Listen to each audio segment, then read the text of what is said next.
I'm an addict, grateful to be here. My name is Louie. And thank you, Travis. He said I only owe him 50. So I want to thank Van and the committee, you guys, for giving me the opportunity to come up here and let y'all get to know me a little bit. Nothing I like more than, talking about me.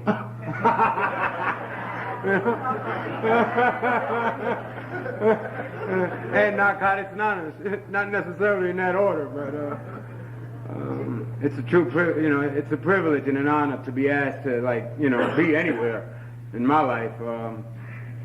I was never asked to come anywhere, with friends, family, or anybody, and to be asked to come up here, it's a true privilege, and I'm very, very honored. Thank you very, very much. And I don't know, man. I'm like, I'm in awe, man. Recovery is like, it's amazing, recovery. For those of you, confuse me for being Irish, I'm not. I just want to clear that up a little bit. I'm Puerto Rican for the South Bronx. And, so, just keep your wallets in your pocket and your handbags to yourself, ladies.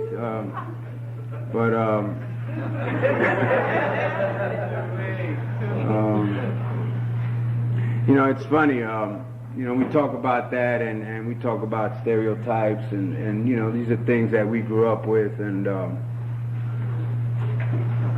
I was brought up in the South Bronx, and it's quite as it's kept. I've been on this journey all my life, and it's real simple. The journey that we're on, whether you realize it or not, I found through my recovery that the journey that I'm on is to find a power greater than myself and get closer to God of my understanding, and I've tried many, many different ways, to find that. I've always looked for a place where that I could feel part of, that I could be me, that I could be accepted, that I didn't have to have more or less than anybody else, that I could be an equal, and just for today in Narcotics Anonymous, man, I feel that I have a home here. And but up until this point, I tried many different ways, man. For a long time, man, I tried a lot of different things to better my life.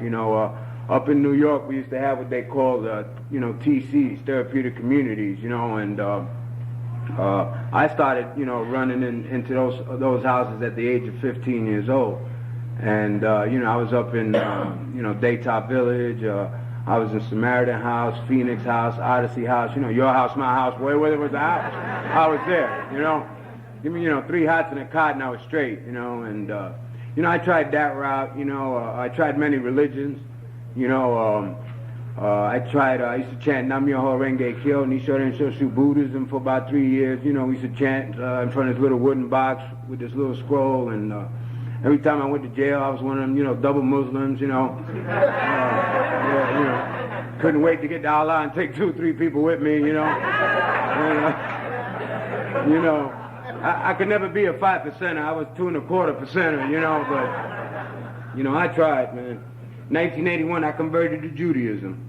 I brought up Roman Catholic from the Bronx, Thank God I was already circumcised,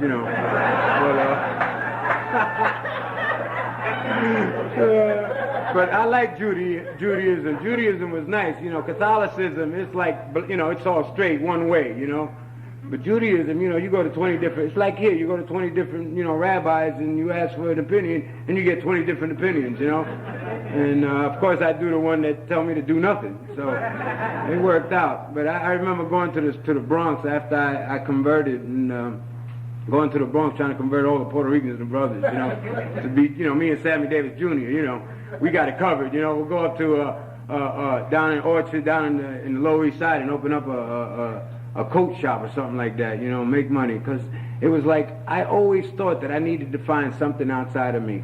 My reason for converting to Judaism was through marriage. Because I had met this girl, man, and I knew this girl was going to fix me. That's what I needed, man. I needed this woman. This girl played piano.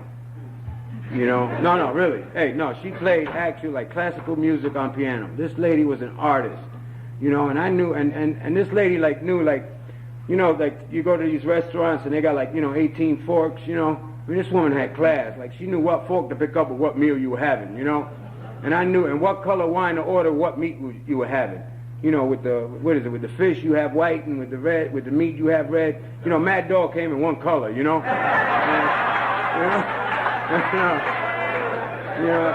And Thunderbird came in one color, you know. So it was like, you know, whatever was in front of me at the time, you know. And, until Boone's Farm came out, you know. Then they, you know, you know, they really messed me up then, you know.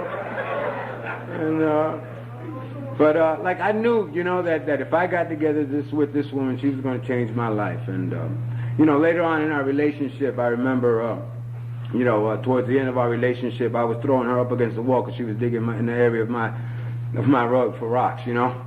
And you know, that's how enlightening that relationship wound up, you know. And you know, and I go back to that every now and then because, you know, through the process of recovery and the years of recovery, sometimes I've had problems getting on my knees and asking the God to help me stay clean. And I remember I had no problem getting on my knees, you know, looking for that rock. You know, the other thing, that misconception that I had is, you know, I didn't do crack. I freebased. Hey, you know, there's a difference, you know what I'm saying? You know, I was high bottom on my knees, you know what I'm saying?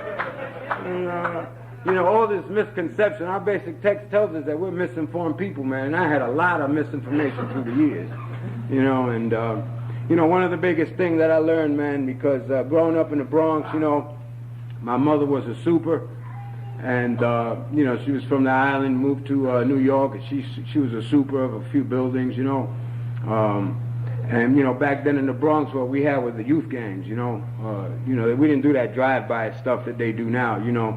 You know, we fought with hands and bats and clubs, you know, and you know, I was always looking for that organization, you know, and you know, nothing excited us more, you know, 200 guys fighting over an abandoned building, you know. And that's what we did, you know. And my mother was a super of a couple of buildings, and you know, she wasn't educated, man, but I remember having a lot of shame about that. You know, and to this day, I don't carry a lot of keys because I still hear that jingle of her keys, you know. But growing up and then, you know, like my mother used to look out for the junkies. They were always older than me, you know, the guys that actually did the dope, you know, and they look out for me, you know, and because my mother cared for them during the winter. She kept a basement door open for them so they can do their little thing, and she'd always have water for them so they wouldn't mess up the roof, you know. And she had her motives, you know, but they always kind of looked out for me, man. And I remember that when I came to my first meeting of Narcotics Anonymous, I said I was clean for 10 years. My first meeting, yeah, they laughed too, you know, and because I had that misconception, man, you know, because to me an addict was a person who was putting a needle in his arm, you know, and until I started putting needles in my arms, I didn't think I was an addict. You know, and when I was putting needles in my arms, I was telling myself I'm not so bad because I'm not hitting myself in the groin, you know, in the neck. When I started hitting myself in the neck, I was telling me I ain't so bad because I ain't hitting myself in the groin. When I was hitting myself in the groin, I was telling myself I ain't so bad because I ain't on 200 milligrams of methadone. And on and on and on. You know, I didn't know about addiction. I didn't know about addict. I knew about tecato, moto, junkie, dope fiend. You know, that's what I knew. You know, and I never knew, you know, I had been in all those therapeutic communities, man. I had, you know, tried it. I was a associate staff member, you know. I was an expediter, you know. I mean, I was a trainer, you know. I had been through all the different levels, and nobody ever talked about addiction, you know. They talked about rub it on your chest, you know. They sold tickets, you know. We had these little encounter groups yelling at each other, telling us how bad we made each other feel. You know, we'd have these 72-hour marathons, you know, and I'd look at somebody and point somebody and, you know, call me a father and yell and feel and deal with all that. And nobody ever told me that I never had to use. Nobody ever told me not to pick up that first one. That all I had to do was stay clean, you know, just for one day. I'd go through these programs, and 18 months later, they'd give me drinking privileges. You know, because alcohol wasn't a drug. You know, sure enough, I'd start, you know, the drinking, and then I'm back out there ripping and running, selling my ass for, you know, a zoom and a yam. You know, because I'm here to tell you I was a nickel and dimer. You know, I remember I'd share a story as the years went on in recovery. I used to say, you know, I got involved in, you know, I did the youth gangs, and addiction is real. It's like intense, man, because when I got involved in my disease of addiction, whatever area it was at, you know, it took me, consumed everything about me. My attitude, my clothing, the way I carried myself. And in the Bronx, we had the gangs, you know, and we used to have back then we used to do our hair with little Dixie Peach, you know, and a little flip that we had here, you know, and I wore the colors and you know, the biker boots and, you know, the Lee jeans and all that stuff. And shortly after that, I left the Bronx and I moved to Jackson Heights, Queens. You know, and that was like my first introduction to blonde hair and blue-eyed people. In the Bronx, we didn't have too many blonde hair and blue-eyed people. And, you know, I had read about them in National Geographic, you know. I was educated, you know, I wasn't stupid, you know. And, you know, I had done some studies in school, and, you know, I had seen them you know, on TV, but, you know, I had that black and white TV with the little hanger for the antenna, you know, Reynolds wrap at the end, so I really couldn't tell the difference, you know. And, so, I mean, it was a culture shock to me. You know, I go back to Queens now, and Queens is like the hood now, you know. But back then, man, I mean, they had trees there, you know what I'm saying? And we didn't have no trees in the South Bronx, you know. You know, our dogs, they went in the roof. They didn't go on grass. And that's where I went, too, on the roof. And so, you know, this is new to me, man. But you know what? I have this ability to transform myself into anything I need to be in order to survive. And I gave up the Dixie Peach and I let my hair grow long. You know, and I gave up the, you know, the bats and the glove and the golf clubs and the knives, and I started picking up roses. You know, and I gave up, I had a dot earring in the Bronx, now I had a loop earring, you know. I gave up the colors, and now I was wearing those farmer pants and wearing the construction boots. You know, I became a hippie, you know, and I was out there in Central Park at a band show, you know, preaching peace, love, and happiness, taking all the little girls into the bushes to help them find God. You know? Anything I can do to help you find God, you know. You know, selling loose joints and acid, you know, in the band shell, and, you know, doing the mescaline, you know, and each time, you know, whatever drug, you know, happened, you know, I did it at the time, you know. You know, shortly after that, you know, in Queens, man, the Colombians from South America started coming in there. And, like, you know, I live in Florida now, and I goof with all the boys on there because they talk Florida, you know, it's a cocaine capital, whatever it is. But let me tell you, Jackson Heights in the 70s was the cocaine capital of the States. And we had these little Colombian guys. They were all about 4'5", you know. And I used to sell my pot and sell my acid. And I had this one guy who used to cop from me. And about 6 months later, he came to me and he took me into this building. And we went in the elevator and he had a nail like this. And he pulled out this baggie and he took the nail, and, you know, of course I had done it before, you know, that was the only time I hadn't done it. And, you know, he had a nail about this long, and he gave me a wing, and we called it a wing then, and gave me another wing, you know, you need 2 wings to fly, so, you know, I was flying, you know. By the time I went up the 6th floor and came back down, I was like, you know, I was all in. And he said, listen, I'm going to give you this, it was about an ounce then, I said, I'm going to give you this, and I'll see you in 7 days. It was a Thursday, I remember it exactly. And he said, he gave me a price, and he said, I'll see you Thursday, I'll come back, pick up the money, and we'll go from there. You know, I've been watching you, you know, I like you, I see the way you do business, I think, you know, now you're ready to make some real money. And I went ahead and I did that, and I was giving it away. I was doing it all up. I think I sold a gram out of the 28 grams, you know, maybe, you know. And Thursday comes around, and I'm sitting in my pants because I heard about these Colombians. You know, they kill the whole family. You know, they don't mess around. You know, they give you them Colombian neckties. They cut your throat and stick your tongue down underneath there. And I was petrified. So I went. I'm smart. I ain't stupid. You know, I went. I got some baby powder. You know, Johnson's and Johnson's, and I started putting it in there. You know, and trying to make it look like it was. And he showed up. Sure enough, he showed up on time. 7 days later.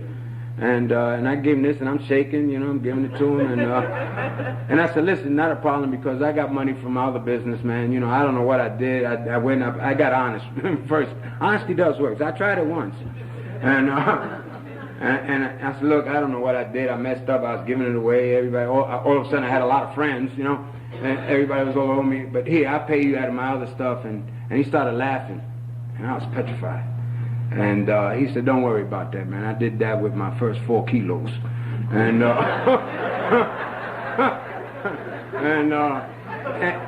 and he took me under his wing. See, I knew about sponsorships back then, you know.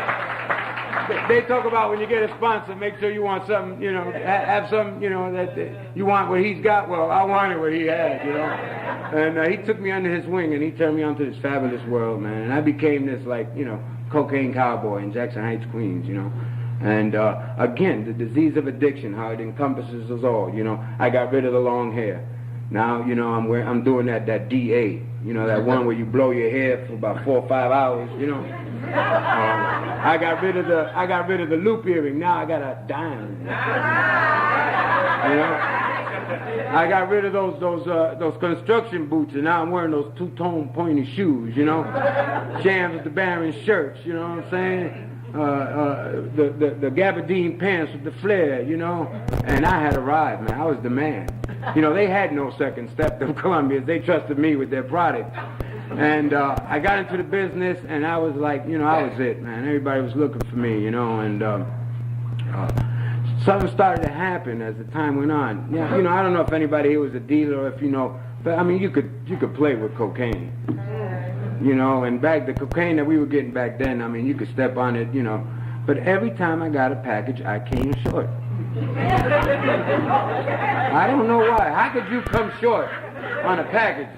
You know, and every time as the time went on, my packages just kept getting short, and they were fine. They just kept adding the bill, smiling at me all the time, and this is what I was getting back to before. I remember sharing. You know, they told me back then we used to do bazooka, a thing called bazooka. We used to make the bass and roll joints in them and then smoke them, and then you know, let it dry, smoke it, and then proceed to be shooting at each other all weekend. That was the fun that we had with these guys. And I remember when I first told that story, my cocaine career ended on 95 in Connecticut. And I remember early in recovery, it started by saying that I was ripped off for £1, pistol whipped, you know, with my own gun. I think I had about 3 years clean, and I told the story again. I got ripped off for £1/2. And, you know, with my own gun, and that ended. About 6 years clean, I got ripped off for 1/8 of a key, and, you know, pistol whipped with my own gun, and left for dead on the highway. When I think I had about 10 years clean, I was ripped off for 3.5 grams, and someone else's gun, and left for dead on 95. I think about 3 weeks ago I finally got honest and said that I really wasn't ripped off. There was no gun involved. And I don't know if it was a highway or under the bridge, but you know, the process of recovery, honesty is a process, you know. So hopefully one of these days, if there is a story, I'll get it right sometime. But you know, we have this ability, I have this ability to glorify everything or minimize it. And that's been the story of my life. You know, either I glorify it or I minimize it. And Narcotics Anonymous has told me that I don't have to make anything bigger than what it was or make it less than what it was. I was sharing with somebody outside after the meeting, you know, I mean, just before the meeting, and you know, it's like I'm real good, you know, you telling me that I'm a lowlife, I'm a scumbag, I'm no good, I ain't worth nothing. I could take that real good. But for you to sit there and tell me that I'm a wonderful human being, you know, that I've made some changes in my life, you know, that I'm loving, that I'm caring, I can't handle that. I can't. You know, because my life was always, man, growing up was like, I'm not any better, you know, I'm not going to amount to anything. You know, I'm a spick. You know, I'm a gutter. You know, I'm from the ghetto. You know, and I'm not going to amount to nothing. You know, and the way my family was and my mother being a super, you know, and I tried, man, so many different ways to get out of that, man. And I found out that, you know what, none of the outside stuff matters, man. That what matters is what's inside of here. You know, it don't matter how you look at me. you know, because I can get over how you judge me and you tell me things about me, man. But man, the way I look at myself is what's important today, you know, and because I'm the only one that can heal from that. You know, and I went on and I did all these things, and my disease, you know, progressed, and, you know, that cocaine career was gone, and then, you know, after that I went to jail. I went and did some time, came back, met that girl, because she was going to fix me, you know, and got together with her. That didn't work. And by this time, my disease, when it manifested in drugs, had really progressed to the point where another one of my misconceptions was that, you know, I was doing good with heroin until I started speedballing. That's what messed up my dope high. That damn speedballing. You know, all that cut and that coke and all this other stuff, and, you know, I'd have veins today if it wasn't for that damn, you know, coke, you know, and another one of my misconceptions. And I came down to Florida in 1983. And actually, I came down with the intentions that, you know, I heard you could put salt water on your tracks, you know, and it cleared up, and, you know, you come down to sunny Florida and get on the beach and kick, and I came down with those intentions, man. And I came down with, you know, my ex-wife, and we came down here together. Later, we ran together for about 3 years. We were together out there. We came into down here, and I didn't see the beach for my first 15 months. And it's a little ways from Overtown and Liberty City, which is, you know, our hood down there, you know. And I actually didn't see the beach till I got into recovery. And I came to that first meeting, and I came in, and I was up in the Gold Coast area in Broward County, and there were no Latinos up there. There was there was two guys. One guy, another guy came in shortly after, and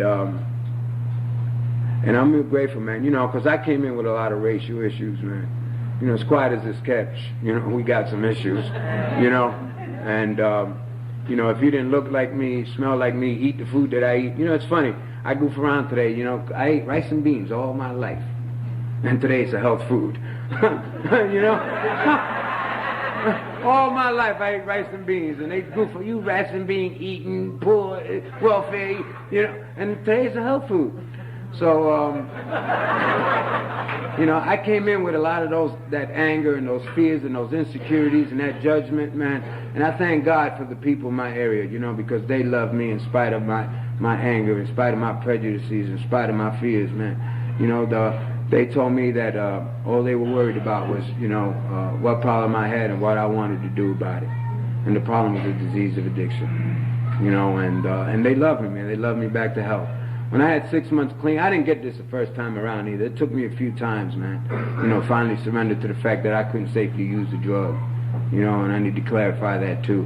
You know, because, you know, people go out in these rooms. You know, it's part of our recovery, you know, relapse. I mean, there's a whole chapter in our basic text about relapse and recovery. You know, and I like to let people know that I didn't get this, you know, the first time around. And I finally got it, and in July of 1985, I surrendered to the fact that I didn't have to use. And about 6 months later, I found out I was HIV positive for the AIDS virus. And back in 1985, we didn't talk about that in these rooms. It was an outside issue, you know, and, you know, there's a lot of things we didn't talk about then, you know, incest, you know, sexual things, you know, being battered, you know, and diseases. You know, AIDS was, you know, not to be talked about in the room. You know, we didn't have a lot of information about it back then. And they told me I was going to die in 18 months. That's what the doctors told me. I had 18 months to live. At that time, they had told me the way my numbers were, that I must have had it about 5 years, maybe. You know, they didn't have much information about it back then. Back then, it was just a gay disease. You know, and I just want to clarify, I got it through needles. And although I remember many times going to bed with Samantha and wake up in the morning and it was Sam.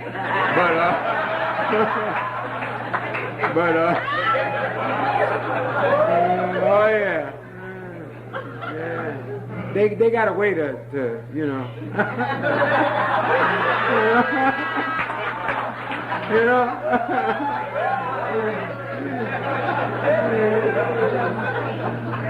Hey, you know, hey, in the dark it was good to me.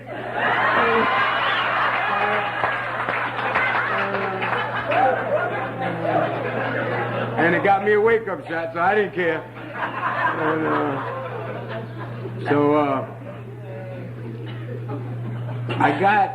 I was full of fear, I was full of anger, man. God, how could you finally give me open up my eyes and show me some light, and then take it away from me. Finally show me something that I've been looking for. Give me a group of people, man, that love me in spite of me, man, that don't judge me, that care for me, that are giving me 12 steps and 12 traditions so that I can better my life and become somebody, and now you're going to take it away, man.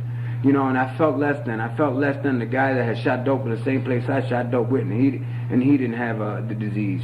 What am I, more of a junkie, more of a what? Did I use different puddle water than somebody else? Did I share too many more needles? Did I have too much, sex with, unprotected sex than anybody else? And I was beaten and battered, man.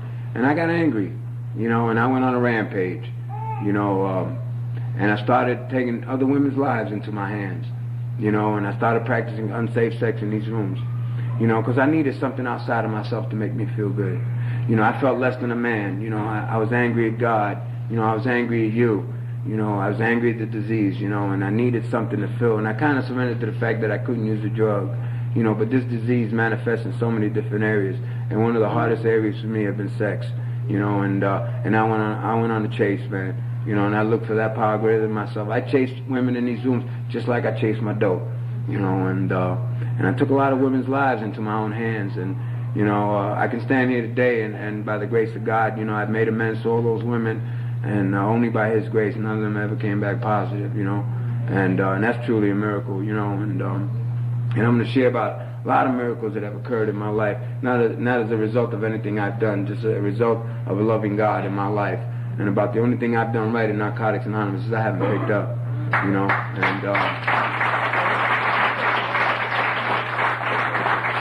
as a result of that, man, true miracles have occurred in my life. I did that, and I went through that stage, 2 years later, and talk about denial, 2 years later, I went and got the test, taken again, because, I knew that I was not negative. I had went to this church, this Christian church up in Pompano, and I went up there, and there was 1,000 people, and they were going to heal me, and everybody was touching everybody, and praising the Lord, and hands were going up, and I went, and about 2-3 months after I found out I was positive, and I went, and I was healed. God took it away from me. And 2 years later, I went back, and I got tested for the virus again, and guess what? It came back positive. But you know what happened, man? It was about denial, and for me today, I really believe denial is a sign of intelligence. And I'm grateful for the denial that it had, because what it did was it gave me the time I needed. We talk about God won't give us anything more than we can handle, and it's like that denial allowed me the time that I needed in order to accept what was going on in my life so that I can maybe do something about it. Because that first step talks about honesty and talks about acceptance. And there's a big difference about honesty. I can admit to everything and anything. I got no problem saying, yep, that's me. But actually truly accepting that means I got to do something about it.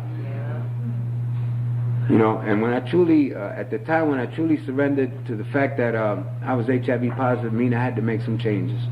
And it was at that time, it's funny because I was going to all kinds of places in my early recovery. I was going to every fellowship in town. I was going to all the churches. I was working thank God for the gay community in Broward County, because they really took me in, and I got involved with them, and I got on the board of directors of this organization that's still going on and down there, and I was going to help them out because I had messages to carry. Number one, I was Latino with the virus. I was straight with the virus, and I was in recovery with the virus. So I made these deals with God. I said, look, I'm going to go out here and help this little organization out and do what I can, and you're going to keep me alive. And I was going here, and I was going there, and I was doing all these deals. And I was at another meeting and another fellowship, and they were talking about the 12 step. And I had been dying inside for those 2 years, man, with all my actions and all my behaviors and all the, people's lives that I was taking in my own hands and cheating on my wife. I came in the program in a relationship, and all this time cheating on this lady and betraying her. And I was at this meeting, and they were talking about the 12 step, and it said to practice these principles in all our affairs.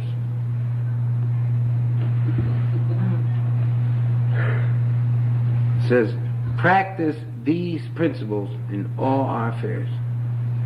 And it was at that moment that it hit me, man. I says, you know what, I'm going here, I'm going there, I'm making this deal, I'm making that deal, and the answers are right here, Narcotics Anonymous. And it was at that moment that I made the decision that I was going to take the 12 steps of Narcotics Anonymous and apply them in that area of my life. And I haven't found it necessary to go anywhere else since then. You know, I find the answers to everything I have because that 12-step told me that. And I hadn't been on the 12-step.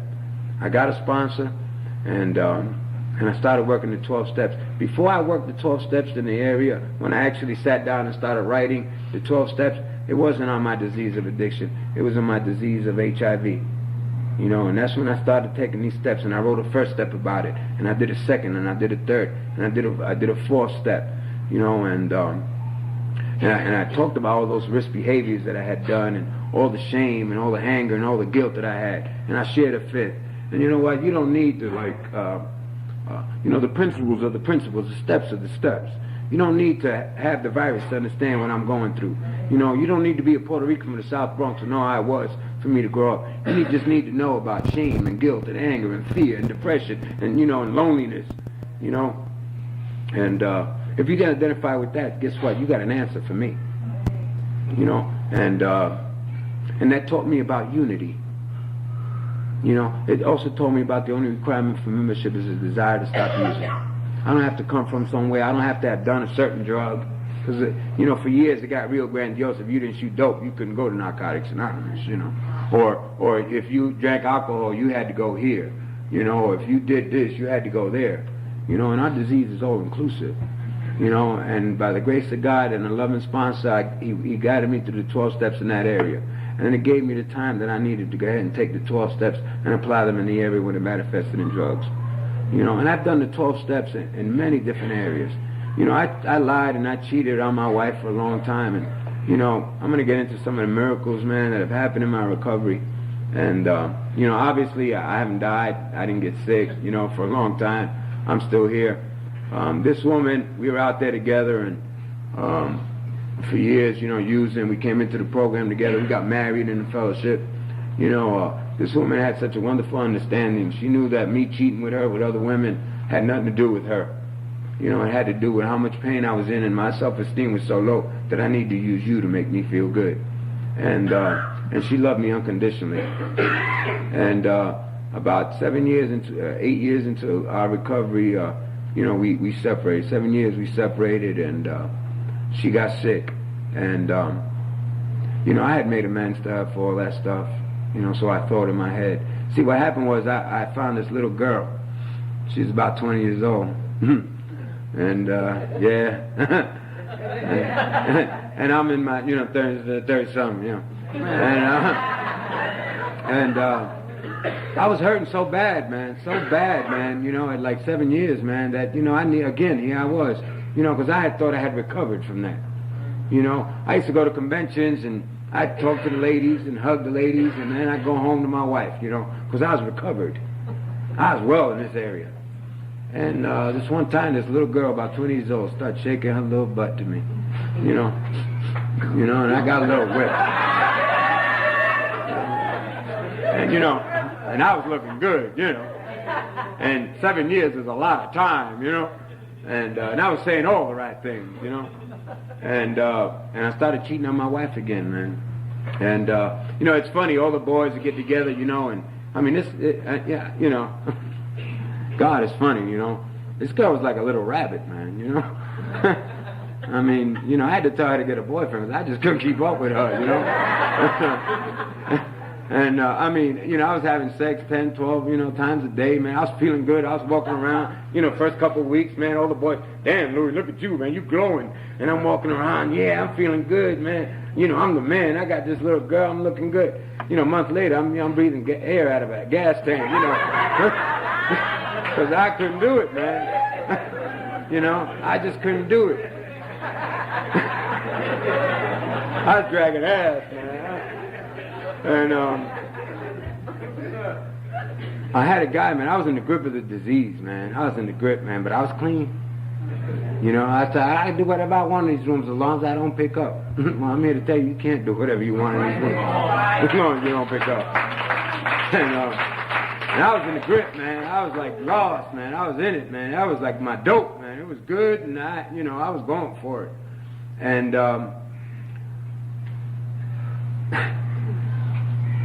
God is so loving to me, man. And this journey that I'm on, He just shows me everything that I used to keep Him away from me. And that was just one of those other things that I used to keep Him away from me.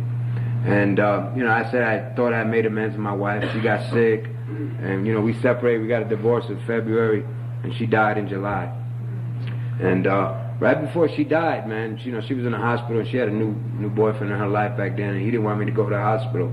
And let me tell you how God works. He was keeping her away from me. He had security at the hospital, so I wouldn't go see her. He had her in Europe, and then she came back to the States, and her last 30 days she spent in Florida, and I didn't get a chance to see her. I'd sneak up every now and then and see her, when he wasn't around. But this girl had finally done the same thing to me that I had done to my wife for all those years. She cheated on me. And let me tell you, man, my heart was broken, man. I was like, whoa, I didn't know what that feeling was. Because I was the man. Ain't nobody ever cheated on me. Look at me. Come on, girls. Tell me you don't get a little bit of this. You want anything else? You know what I'm saying?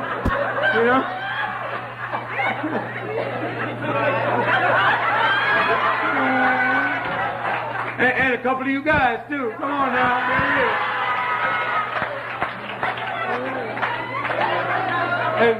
And that's what I believed, man. That's what I believed for all these years, man. And I had never felt pain like that. That pain? It was a Wednesday night, and she cheated on me. I mean, she showed, we separated. She shows up with this guy in a Lexus too, no less. White Lexus, man.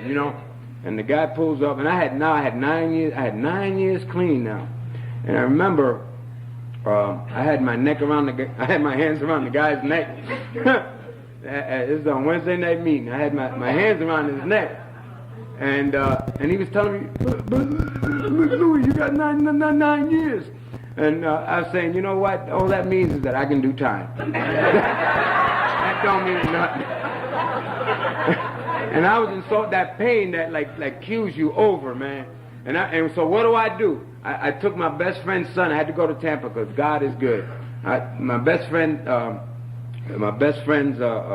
son with me to Tampa. I had to go work up there at the port, and I shot up there, and all the way up I'm listening, because I'm from the old days, R&B, Motown, the Shy Lights, the OJs, and that's my school, and I'm driving all the way up listening to Have You Seen Her?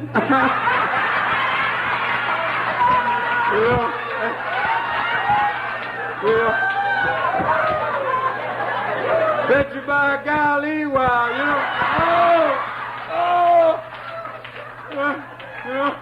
break up to make up, I was dying, and I'm putting it up, and I'm telling this kid who was 7 years old, I said, you better stay away from women, they're gonna kill you, they no good, you better be gay, do something, but stay away from them women. I'm listening to all these jams, and the last one, that Alone Again Naturally, and that old Freddie Fender, Feeling, I was dead, man. I went up to Tampa, man, and my wife's boyfriend was supposed to leave that Friday, and I was coming back, and I was supposed to see her that Saturday, and because he was going back to Europe, and I was supposed to see her. She hadn't died yet. And it was then that I said, man, you know what? I didn't make amends to shit. We had been talking, all the months and everything, man. But it was like I had truly seen the pain that I had caused this woman all those years, man. And I went up, and I came back home, and I got home Friday, and she died. And I never got the chance to talk to her. I never got the chance to see her, and share, how sorry I truly was. For what I had done to you, and how she had stood by me all those years, and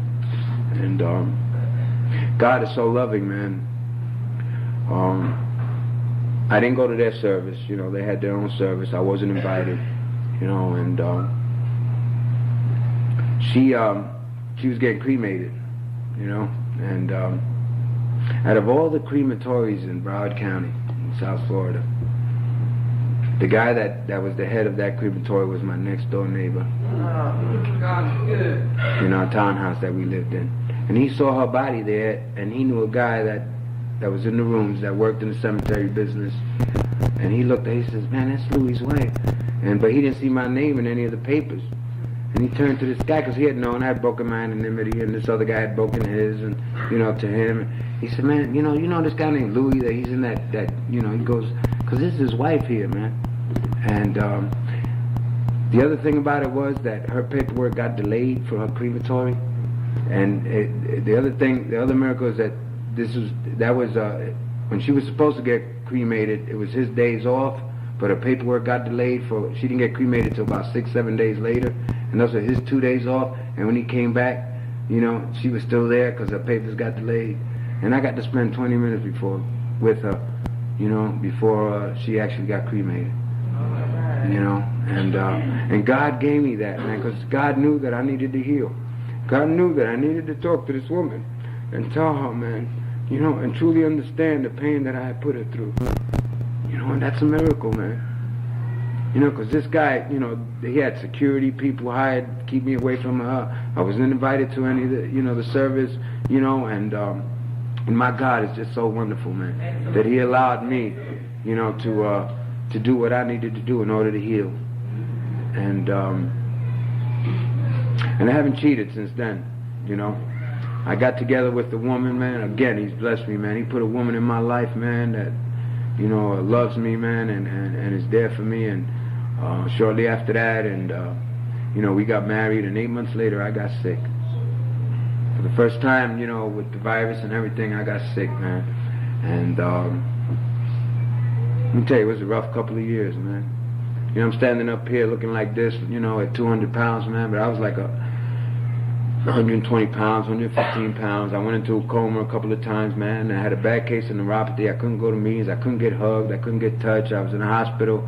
They were telling everybody to, you know, come say your goodbyes, because Louie's gone, man. If you need to see him, I had my friend, people coming from, you know, different states to come see me, my family members, you know, and different friends in the program to come see me and say goodbye. And, you know, I pushed this woman away, you know, before we got married, you know, as I told her, she was a, you know, young woman also, and I was telling her, you know, I ain't got nothing to offer you, man. You know, I got this virus, I can't offer you no children, I can't do this, you know, I can't do that, you know, we got to practice safe sex, you know, and she stood by me in spite of, you know, 8 months later, you know, that wasn't supposed to happen.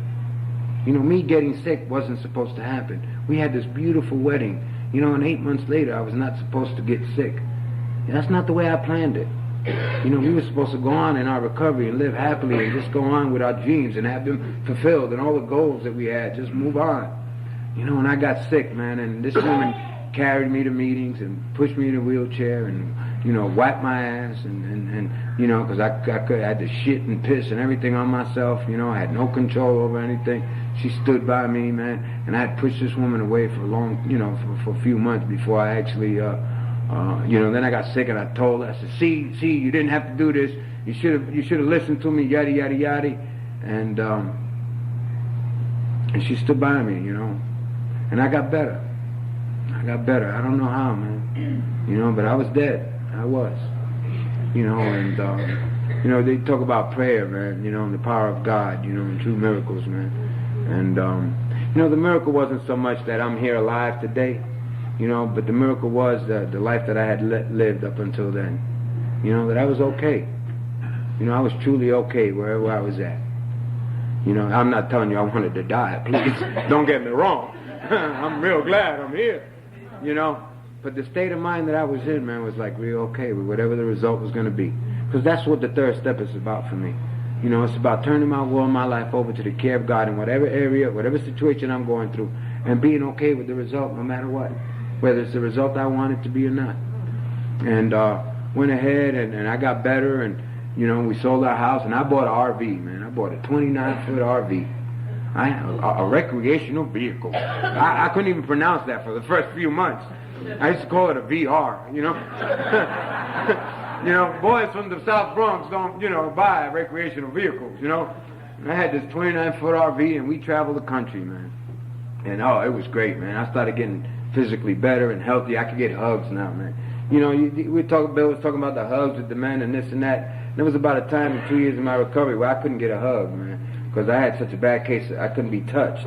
You know, and I'd go to conventions still. I go to conventions and I go to some meetings, man, and I'd see all my friends, and I hated it, man. You know, because it was scary, man. So I didn't want you to see me like this. You know, I wanted to go off and die in a corner. Time. You know, and thank God they don't ever listen to me before. Thank God they didn't listen to me. You know? Because them guys would come to my house. They'd bring a meeting to my house. They'd come and sit by my bed, and I laid in my bed for 4 months naked, screaming, because I couldn't even have a sheet over me. You know, screaming in pain, and they'd come and they'd talk and do the steps, and, you know, I was in hallucinations, and I was like lost because all the different medications I was on. And I got better. I traveled the country, man, you know, and I came back, and my wife turns to me and says, I need to be alone for a little while. I said, excuse me? She says, I want to get away for a little while. And I says, yeah, okay, you know, go ahead, honey, go do it, Trip. You deserve it, you know. Do whatever you got. She says, no, I like, you know, I need to go take care of me for a little while. And you know what? This woman could do no wrong in my eyes, man. You know, she needed to go and do whatever she had to do to go find herself and be with her. After wiping my ass for 2.5 years, she needed something different, you know. And she stayed up north, you know, we went up north, she stayed up north, and I came home by myself. And again, you know, it wasn't supposed to happen that way. That's not the way I had planned it. We were supposed to go on our little trip. You know, see, we saw 36 states. This guy who could not go north of 14th Street. I never went to Jersey. You know, 36 states. You know, and what a beautiful country we'd have, man. And we came home and we were just supposed to sell the RV, buy a condo, and live on the beach. You know, and go on with our recovery. And man, I was heartbroken, man. I was like, okay, you know, and you know, and I had a choice to make at that time. You know, I started getting healthy again. Now, you know, I wasn't physically able to function, you know, but again, you know, I needed something outside of me to make me feel good.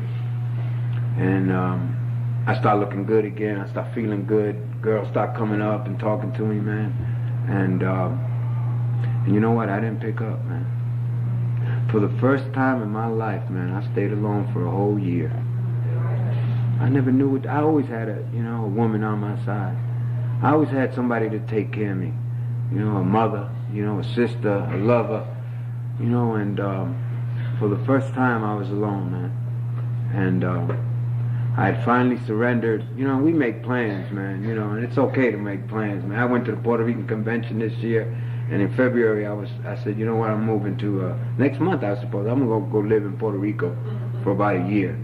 And I was traveling, I was doing a lot of conventions, man, and at one point, man, I had surrendered to the fact that she wasn't coming home. You know, and I was like, you know what, whatever happens, happens. I'm going to just go ahead and do what I got to do.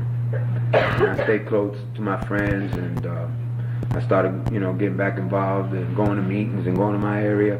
And I did a lot of isolation too, you know. I need to say I did a lot of isolation. I was in fear, you know, and but I didn't pick up, man. And you know what, for me, man, that's a big step, man. You know, I don't know about anybody else, man. But there's always one area in our recovery, man, that's like real difficult for us, man. You know, and that was like my area. My inability to love myself enough to be okay with me. You know, and in November, she decided she wanted to come home. You know, and she came home, man.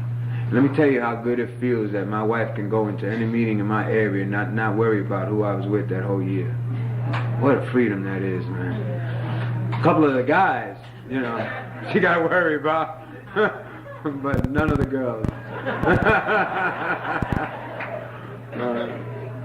But what a freedom that is, man. And I never thought that, because we're about that. We're players, man. We bad. We got it like that. And what a freedom that is, man. I had a couple of dates, and I did this and I did that, man. But I was like okay with being with me. I did a lot of work, man. And God is funny, man. All these things I pushed this woman away with, man. I couldn't offer her a family, and that was one of her big things. Was we couldn't have kids, and she's a young woman. I got a 21-year-old daughter and a 24-year-old son. So I got which I was never there for anyway. But I got them, man, and and I was never able to offer her, this, and that was one of my insecurities and one of my fears, man. And God has a funny way of working, man. God has a funny way of giving us what we want, through His will and only His, man. We're gonna have a baby in May, and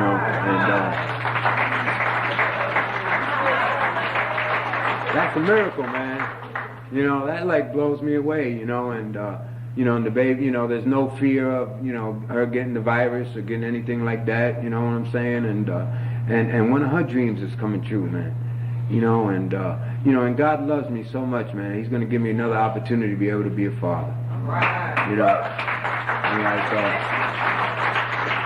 And that's amazing, man. But I'm going to tell you that a lot of these things that occurred, man, has only occurred because of the work that I've done.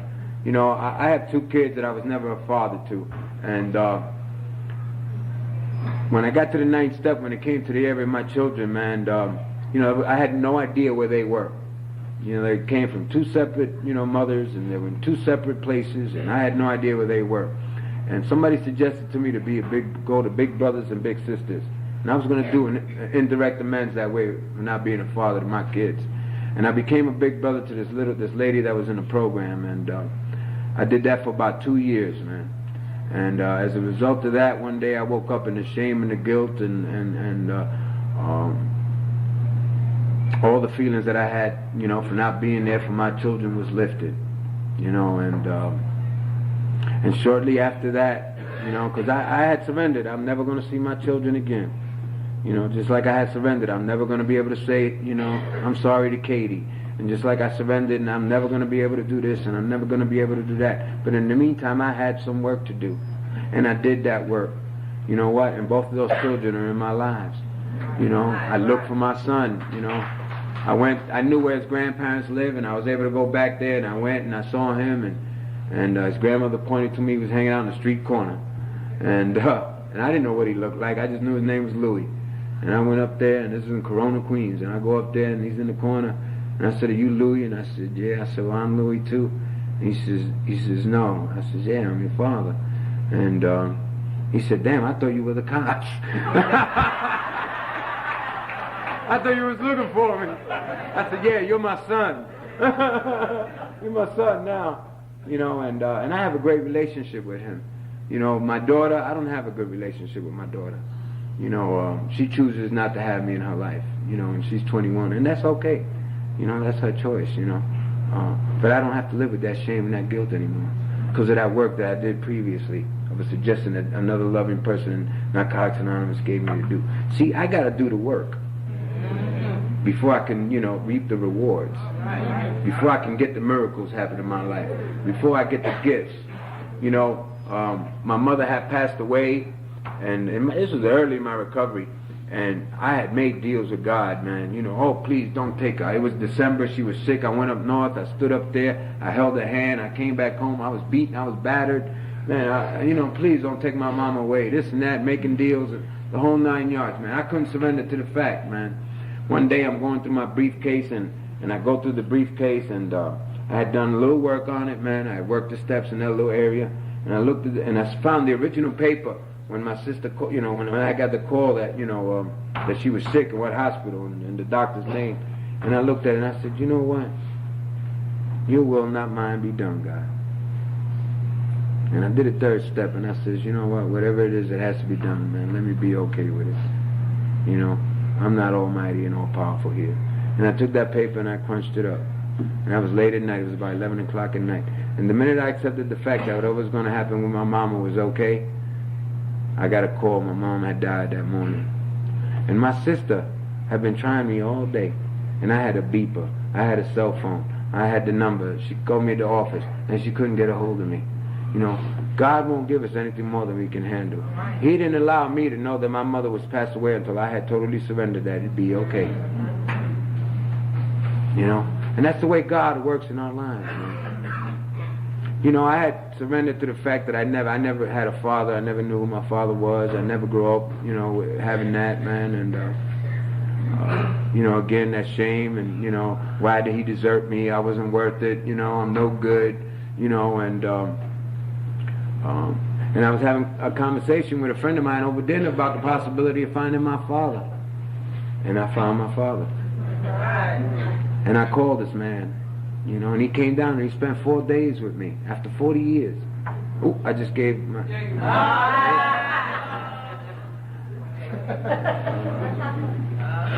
And he said he loved me. He said he didn't care about anything. He never denied me. I have 4 sisters and 2 other brothers that I never knew about. And he says to me, he says, you know, if he wouldn't have found me, he was just waiting to retire. He's like 63, he was waiting to retire to look for me, man. And he said, man, I wonder why we never hooked up before, you know, 20 years ago or anything like this. And I said, oh, it would have been great then, Dad. I'd have said, yeah, hi, Dad, I'm your son, you got $20? You know? There's no coincidence why I'm meeting you now. You know, because I'd have sold your daughters, your sons, you know. And little by slowly, all the pieces of my life, man, and all those things that, you know, I had, you know, insecurities about or I felt less than, all those pieces to the puzzle are getting put together. And let me tell you, it feels good to know where I come from. You know what I mean? He's Puerto Rican, all right? Because there was doubts, you know? And my sisters, man, they got, here's the names, Lydia, Rosie, and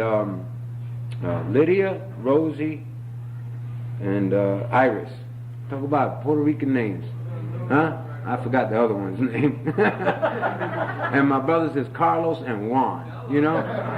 Man, I mean, it warmed my heart, man. You know, I mean, it's just like, I belong somewhere. You know, I come from somewhere. You know, and I have an identity today. You know, I carried his last name for a lot of years, but I never knew where that name came from. You know, and today I know, and I can put it to some use, you know, and feel good about it.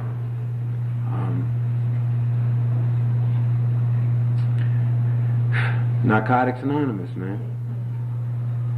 You know, the 12 steps, man. You know, all those miracles that have occurred to me in recovery is as a result of working those 12 steps in my life.